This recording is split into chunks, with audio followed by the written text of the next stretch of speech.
আসসালামু আলাইকুম বন্ধুরা, রেশমা কিচেনের রেসিপি আর শাক ভাজা করব। কুঁদলি শাকের পাতা, সজনা শাকের পাতা, দু রকম পাতা দিয়ে ভাজা বানাবো।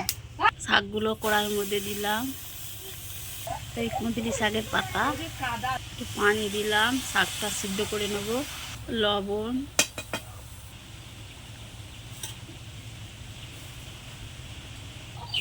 আর একটু ভালো করে সিদ্ধ করে নেব। শাক সিদ্ধ হয়ে গেছে, আর একটু পরে নামিয়ে নেব। শাকটা চুবড়ির মধ্যে ঢেলে নেব। শাকটা ভাজা করব, তেল দিলাম, তেলের মধ্যে পেঁয়াজ রসুনটা দিয়ে দিলাম, শুকনো লঙ্কার ভাজা বন্ধুরা।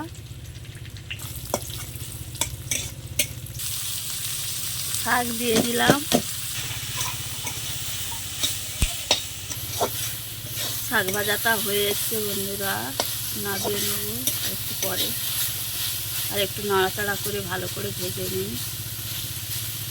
শুকনো করে ভাজলে খেতে খুব ভালো লাগে।